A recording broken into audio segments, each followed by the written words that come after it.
எண்ணும் எழுத்தும்.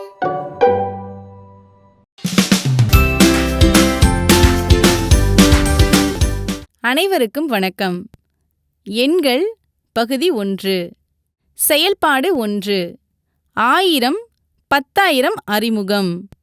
நுழையும் முன் பகுதியில் 4 மற்றும் 5ஆம் வகுப்பு மாணவர்கள் ஒவ்வொருவரையும் அவர்களுக்கு பிடித்த 3 இலக்க எண்களை கூறச் செய்து அவற்றின கரும்பலகையில் எழுதணும்.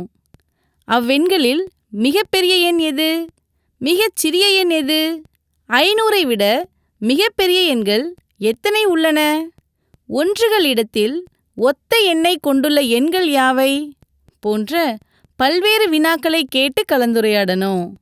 இதனைத் தொடர்ந்து கருத்துருவாக்க தருணம் பகுதியில் மாணவர்களை 3 குழுக்களாக பிரித்து முதல் குழுவிடம் 9 உதிரிமணிகளையும், இரண்டாவது குழுவிடம் 9 10 மணிச்சரங்கள் மற்றும் 9 உதிரிமணிகளையும், மூன்றாவது குழுவிடம் 9 100 மணி கோவைகள், 9 10 மணிச்சரங்கள் மற்றும் 9 உதிரிமணிகளையும் கொடுக்கணும்.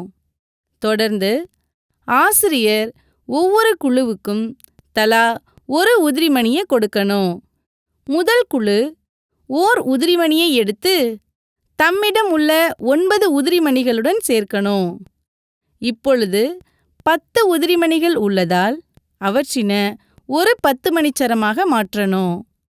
இரண்டாம் குழு ஆசிரியர் கொடுத்த ஒரு உதிரிமணியை தம்மிடம் உள்ள 9 உதிரிமணிகளுடன் சேர்த்து ஒரு 10 மணிச்சரமாக மாற்றணும். ஏற்கனவே அவர்களிடம் உள்ள 9 10 மணிச்சரங்களுடன் இந்த ஒரு 10 மணி சரத்தினையும் சேர்த்து 10 10 மணிச்சரங்களாக ஆசிரியரிடம் கொடுத்து ஒரு 100 மணி கோவையை பெறணும். மூன்றாம் குழு ஒன்றுகளை 10களாகவும் 10களை 100களாகவும் மாற்றி ஏற்கனவே உள்ள 9 100 மணி கோவைகளுடன் ஒரு 100 மணி கோவையை சேர்த்து 1000ஐ அறிமுகம் செய்யணும்.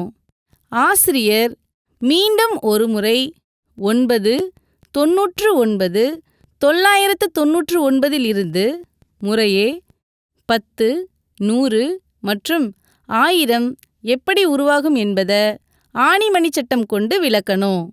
மேலும் ஆணிமணி சட்டத்தின் 1000 இடமதிப்பில் ஒவ்வொரு மணியாக சேர்த்து 1000 2000 3000 முதல் 9000 என தொடர்ந்து அறிமுகம் செய்து 10,000ஐயும் அறிமுகம் செய்யணும். கூடவே உரிய எண் பெயர்களையும் அறிமுகம் செய்யணும். இதேபோல 5ஆம் வகுப்பு மாணவர்களுக்கு 10,000 லட்சம் 10 லட்சம் 1 கோடி ஆகியவற்றை ஆணிமணி சட்டம் மூலம் அறிமுகம் செய்யணும்.